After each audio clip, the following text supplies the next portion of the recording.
We're here in the paddock of Belmont Park as the jockeys are getting ready to mount their horses for the 120th running of the Belmont Stakes. And Josh, one of the more interesting and great sights at a big race like this are all the fans lining up 4 and 5, 6 deep at the railing, trying to get a look at their horse before it heads out to the track, issuing last-minute instructions to their favorite jockeys. It's just a great scene. It really is. It's sort of like the cult status of a rock star coming out of an arena or something of that sort. People just piled 6, 7 rows deep. From our vantage point, we won't really see the horse, but we will know when it's coming across because the people will certainly let us know. And typifying the New York crowds, they'll make their opinions known to their jockeys, issuing the directives to say, come on, get out there, get that horse to win that race. And one of the favorites here in New York has always been Angel Cordero Jr. He's won many riding titles at all 3 New York tracks, has owned Saratoga for many, many years, and he has to be the fan favorite today. Angel Cordero will be the fan favorite, though some fans will jeer him, being of an article that came out in the late 70s, mid-70s, that said that he fixed races here on the New York racing scene. So a lot of people have never forgotten that, though it's only alleged. Nothing was ever tried on him, and he was never convicted. But he's still the fan favorite, and that's why Brian's Time will go at such low odds today. Now, Brian's Time has a chance to win $1 million. There's a $1 million bonus for the horse that gets the most points in this Triple Crown series of the Kentucky Derby, the Preakness, and the Belmont Stakes. Brian's Time has to win and hope that either Risen Star nor Winning Colors come in second. In that case, Brian's Time will win all the $1 million. Otherwise, the race for the million is between Risen Star and Winning Colors. Okay, Josh, all the fans are getting excited right now, deciding who they want to put their money on as they're lining up to the windows. And it's getting a little crowded as we're getting jostled around a little bit. Well, Doug, fortunately, we've already placed our bets up in the press room where the lines are much shorter. You couldn't place a bet now. I'm not sure if you get it in by race time, and there's still about 20 minutes to post. Okay, Bud Bishop, you can sense what's going on right here. Let's throw it back to you. Hello again, everybody. Bud Bishop. This is Sports Beat on the Sun Radio Network. Phone lines open 1-800-622-5001. And Risen Star, the big winner in the Belmont Stakes. Let's go quickly to Doug Miles at the Belmont. Okay, Bud, back in the Belmont Park press box, and a lot of excitement this afternoon as we reported earlier, Risen Star winning the Belmont Stakes by 10 lengths. Actually, it's officially now 14 3/4 lengths. A victory for Risen Star, an offspring of the great Secretariat, and the second fastest time ever in Belmont Stakes history. King Post, who Josh Kosman predicted as a surprise horse that might close out and vie for the win or vie for the lead. Well, that horse did come through, came in second. Robbie Davis aboard, and Brian's Time was third. The other horses, Cephas, finished fourth. Really not too much of a factor. Woody Stevens' horse, Granicus, fifth. Unfortunately, the one I picked, but I told you up the front, I don't know much about horse racing. And Winning Colors, the filly, faded down the stretch and wound up last and in sixth place. The prices, for those of you interested around the country, at least the ones that were paid out here at the track, $620, $480, and $280 for Risen Star. King Post paid $11 to place and $380 to show, and Brian's Time $260 to show. And the exacta, if any of you out there in New York had it, is $108.20 to 5-4. So an exciting Belmont Stakes this afternoon. We just have the owner of the Risen Star, Louis Roussel, meeting the press corps here, and we expect the winning jockey, Eddie Delahousie, to come down any minute now, and if he does, we will be bringing you his comments live on the program. So right now, it's kind of a wait and see, but very exciting and very interesting race this afternoon here at Belmont. Well, Doug Miles, I would think a group of nuns in New Orleans are quite happy right now. Absolutely right, but the Little Sisters, I believe they're called, of New Orleans, had got together and prayed for the win, and I guess they put some money on it too, so they're very happy. I know on the program in the past we've had a lot of calls from the folks down in Louisiana. Very proud of that whole organization associated with Risen Star, of course, Eddie Roussel and Louis Roussel and Eddie Delahousie, the jockey. So it's very proud down in the Bayou State this afternoon.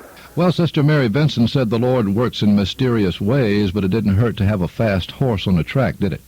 You got to do some of it yourself. So the Lord might have provided the nice weather and the fast track conditions, but you got to give some credit to the horse and jockey today. Again, Doug, let's talk about the strategy early that some felt that if they could press Winning Colors to run a bit faster in that first half mile than he wanted to, or that she wanted to, that it could be the difference. Was that the case? That appeared to be the difference. Winning Colors did get out, was challenging early down the back stretch, and then as they made it around the turn toward the top of the stretch, you could definitely see the filly tiring out, and of course, as we said, she wound up 6 lengths behind at the end. She was a length and a half from the lead at the 1/4 mark, about a length back at the half-mile mark, and then from then on she faded back to 2 lengths, 4 lengths, 5 lengths, and finally 6 lengths back. But you got to give that horse a lot of credit. She did a great job in the Derby, of course, and the Preakness was kind of ridden around. It was a rodeo ride, but a very tough filly. She's going to win a lot more races, I'm sure. Well, there was some concern voiced early in the stable of Risen Star as to an ankle injury and how big a role that might play in the race. Obviously, did not hurt the horse at all. If it has an injured ankle, I'd hate to see how fast it could go with 4 healthy ankles. But I'm sure, as we mentioned earlier, the injury not as serious as many people say. A lot of times a little tip like that might come out. A horse has a slight injury. It gets blown out of proportion. And apparently that's what happened. Whatever injury it was very, very minor and did not affect Risen Star this afternoon. Not much of a surprise. I wouldn't imagine that Risen Star won the Belmont Stakes, but the big surprise, as you alluded to, Doug, the second-place finisher. King Post, the horse that not too many people thought would even finish 5th or 4th or 5th, except Josh Cosman here, who is smiling broadly. Let's get your thoughts, Josh. What about King Post? What in that horse did you see that made you pick him to possibly be a closer? Well, Doug, King Post just had a couple bad trips before this race. He ran good.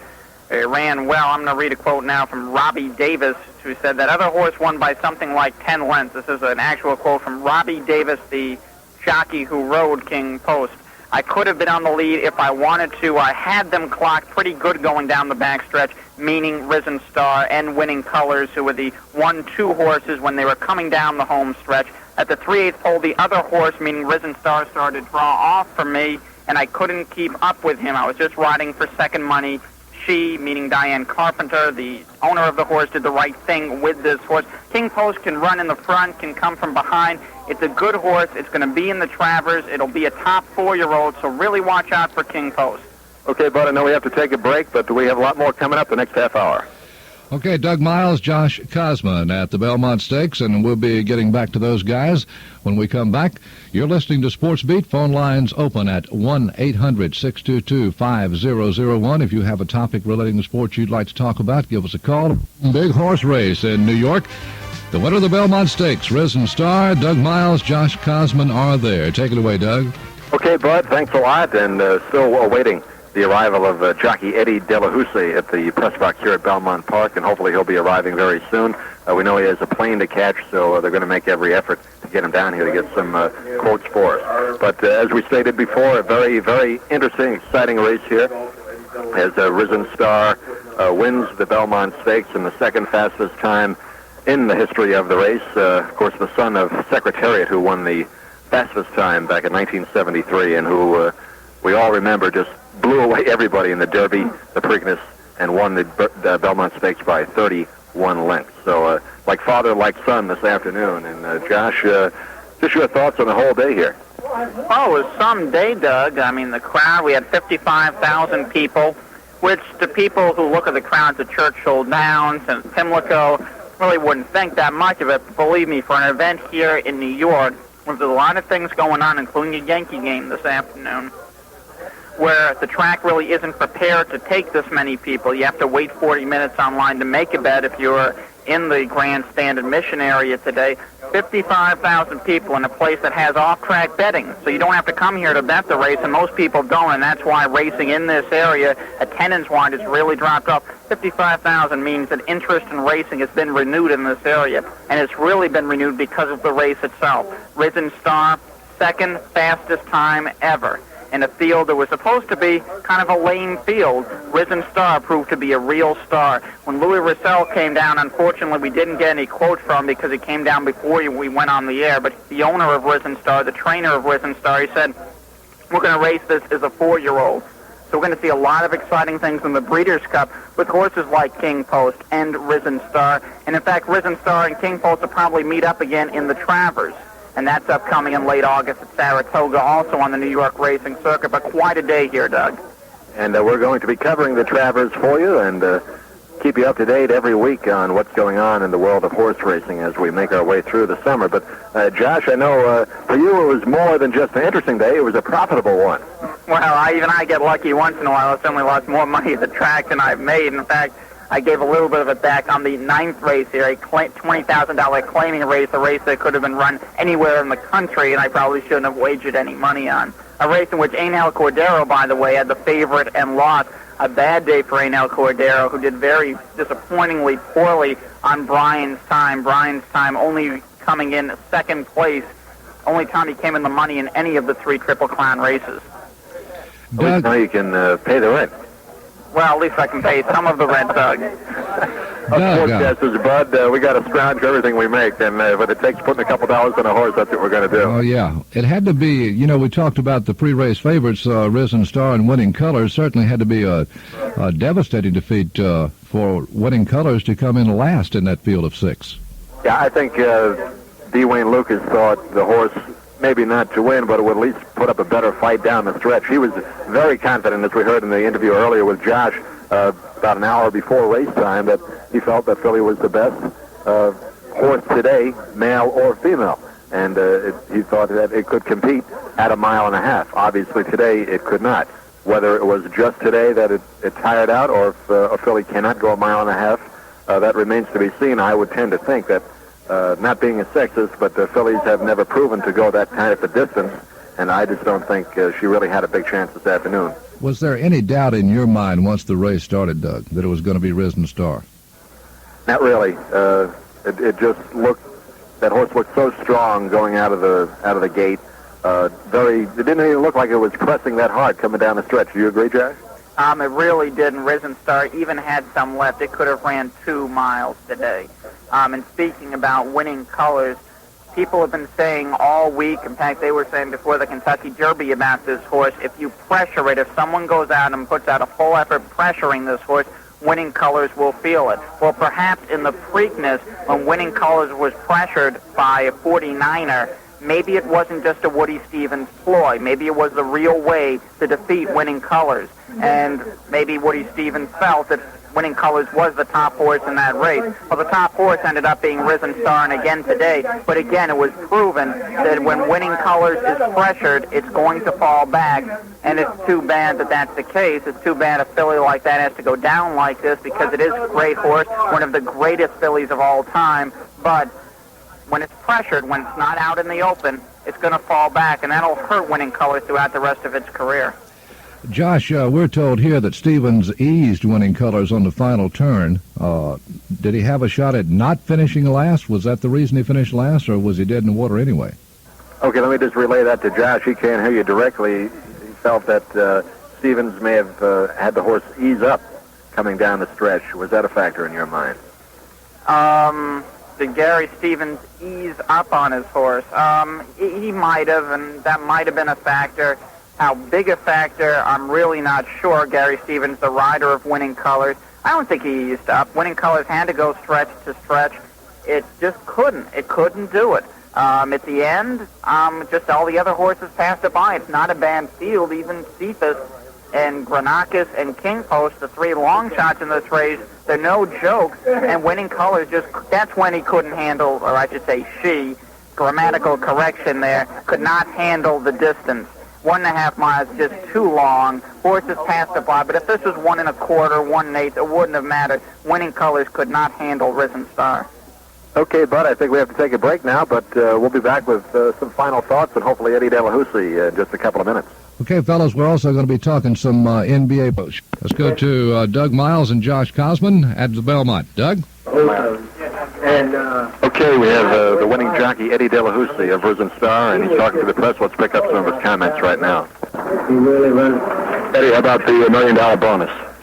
I think it's great. I think it's fantastic what Chrysler Corporation and the whole industry has done, bringing up these bonuses and stuff. It'll make more horses run in the Triple Crown. and I think it's great for the owners. And the jockeys, too. Well, absolutely. We can't forget the poor old jock, you know. That's super. It's super for everybody. Thanks, Ed.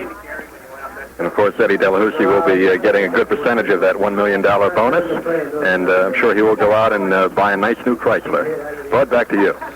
Okay, we'll be going back to Doug Miles and Josh. And let's go to Doug Miles and Josh Cosman at the Belmont Stakes for a wrap-up. Doug?